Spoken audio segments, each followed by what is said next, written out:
Halo semuanya. Perkenalkan, aku Alvin Fadil dengan akhiran NIM 164.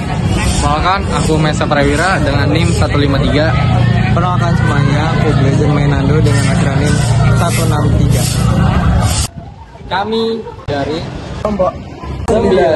Jadi di video kali ini kita akan menjelaskan hasil observasi kami PTUN Surabaya dengan nomor kasus nomor 87G tahun 2025 PTUN Surabaya yang berawal dari adanya sengketa pertanahan.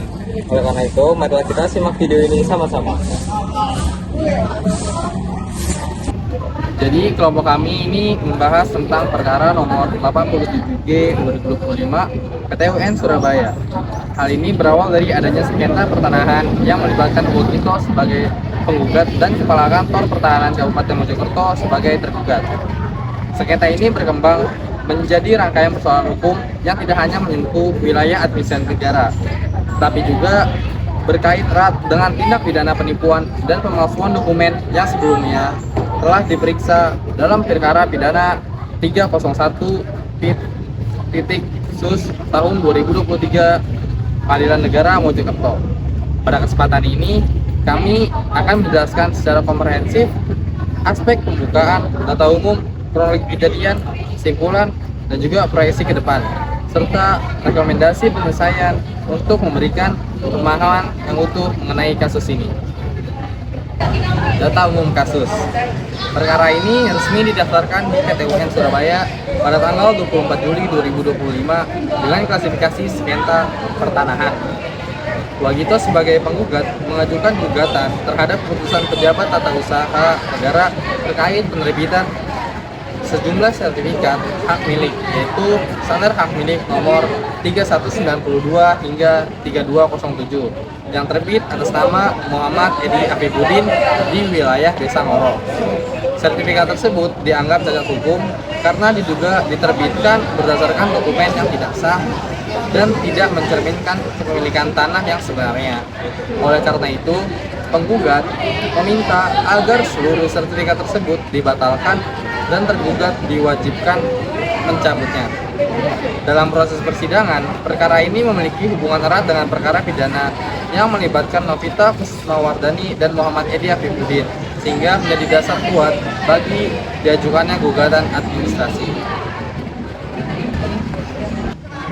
Kronologi kasus. Kronologi kasus ini bermula pada Februari tahun 2022, ketika Wagito dan Anis Musyawaro sepakat menjual dua bidang tanah dengan luas total sekitar 3.360 meter persegi kepada Novita Kusmawardani yang mengaku sebagai pengembang PT Hanasta Indo Pradana. Dari total harga sekitar 1,3 miliar, Novita hanya membayar sekitar 300 juta rupiah. Akan tetapi, meskipun pembayaran belum lunas, Novita telah meminta kedua sertifikat asli milik Wagito dan Anis. Kondisi ini kemudian diperburuk pada April tahun 2022 ketika Novita mengarahkan proses penandatanganan akta jual beli atau AJB yang ternyata dibuat bukan oleh notaris atau PPAT resmi, melainkan oleh seseorang yang mengaku sebagai karyawan PPAT tanpa kewenangan.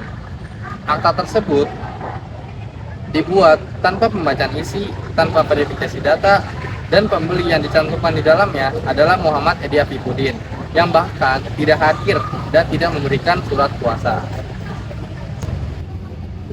Setelah menguasai sertifikat asli, Novita dan ini memanfaatkan dokumen AJB yang tidak sah tersebut untuk jual kafling perumahan kepada masyarakat luas. Banyak pembeli seperti Subaidah, Nurul Amanah, Hatifah, Rika Setiana, Wiwin Setiono, Ali Nasudin, dan Nurul Komala dikenakan uang muka antara 10 juta hingga 75 juta. Mereka tertarik karena dijanjikan bahwa tanah tersebut sudah dikuasai secara sah oleh PT Hanasta Indo Perdana dan sertifikat akan selesai dalam 2 hingga 8 bulan. Para pembeli juga diyakinkan dengan brosur, banner, serta pengalaman pengembang yang mengklaim telah membangun rumah sebelumnya. Dalam waktu yang bersamaan, Novita dan Edi kemudian mengajukan permohonan pemecahan tanah di kantor pertanahan Mojokerto. Mereka mengurus surat pemecahan sertifikat menjadi 32 bidang baru, yaitu SHM 3192 hingga 3207 serta 3212 hingga 3227, semuanya atas nama Muhammad Edi Afrodin. Penerbitan sertifikat inilah yang kemudian menjadi objek gugatan administrasi karena dianggap tidak sah ketika pembeli sadar bahwa sertifikat tidak kunjung terbit dan status tanah masih bermasalah. Mereka mulai menuntut pertanggungjawaban. Sebagian uang memang dikembalikan, tapi tidak seluruhnya dan tidak sebanding dengan kerugian yang mereka alami. Pada tahun 2023, para korban akhirnya melaporkan perbuatan Novita dan Edi ke kepolisian. Kasus ini diproses oleh Kejaksaan Negeri Mojokerto dan jaksa menuntut dua terdakwa berdasarkan pasal 154 Undang-Undang Perumahan dan Kawasan Permukiman Junto Junto, pasal 55 KUHP serta pasal 378 KUHP tentang penipuan. Pemerintah daerah kemudian mencabut izin usaha PTS Tanah untuk perdana sebagai langkah administratif dari kantor pertanahan menghentikan proses penerbitan lebih lanjut terkait pengusahaan tanah tersebut. Namun di sisi lain, pengembang merasa bahwa pencabutan izin yang dilakukan tanpa prosedur yang benar dan tanpa memberikan mereka kesempatan pembelaan diri. Situasi tersebut lalu mendorong diajukannya gugatan ke PT UN oleh Wagito untuk meminta agar sertifikat tersebut dinyatakan batal. Berdasarkan rangkaian peristiwa yang sudah kami jelaskan tadi, dapat disimpulkan bahwa kasus ini merupakan bentuk pelanggaran multidimensi yang melibatkan beberapa aspek, yaitu yang pertama ada perdata, yang kedua ada aspek pidana, dan yang ketiga ada aspek administrasi negara. Tindakan Novita dan Edi yang menjual tanah tanpa melunasi pembayaran kepada pemilik asli serta menggunakan AJB yang palsu ini merupakan tindakan pelanggar hukum dan merupakan pelanggaran terhadap aspek perdata dan pidana. Sementara itu, penerbitan sertifikat oleh kantor pertahanan tanpa adanya verifikasi mendalam menciptakan cacat administratif yang bertentangan dengan asas-asas umum pemerintahan yang baik, khususnya asas kecermatan dan asas kepastian hukum. Akibatnya, banyak pihak yang mengalami kerugian, baik si pemilik tanah, si pembeli kafling, maupun masyarakat yang mengharapkan kepastian legalitas dalam pembelian tanah. Kemudian, kami memiliki forecasting atau proyeksi untuk kedepannya dari kasus ini, yaitu apabila sengketa ini tidak diselesaikan secara tepat, akan muncul potensi masalah yang lebih besar di masa depan. Ketidakjelasan status kepemilikan sertifikat dapat menimbulkan gugatan yang baru dari para pembeli kafling yang menyebabkan tumpang tindih kepemilikan tanah dan memperburuk kepercayaan masyarakat terhadap lembaga pertahanan di Mojokerto.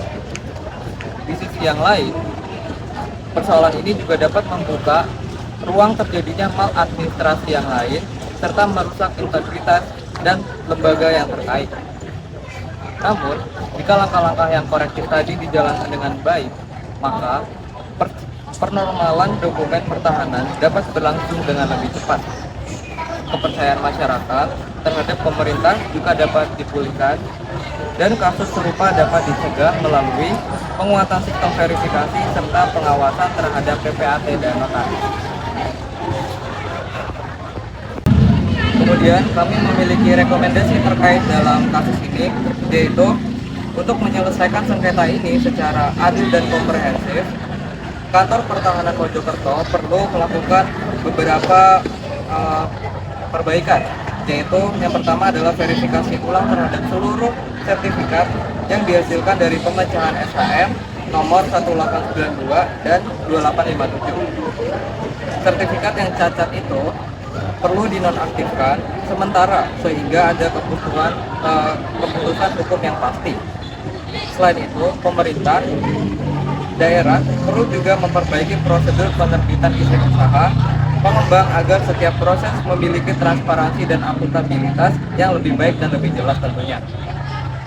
Dari sisi pengembang, yaitu Novita dan Edi, harus menyelesaikan kewajiban mereka baik kepada pemilik tanah maupun kepada pemilik kafling dengan cara mengembalikan dana atau menyusun ulang perjanjian secara adil. Upaya penyelesaian melalui mediasi multi pihak juga penting dilakukan untuk memberikan kepastian hukum dan keadilan bagi semua pihak yang terlibat dalam kasus ini. Dengan pendekatan yang tepat, kasus ini tidak hanya dapat diselesaikan, tetapi juga dapat menjadi dasar perbaikan sistem administrasi pertahanan di kemudian hari.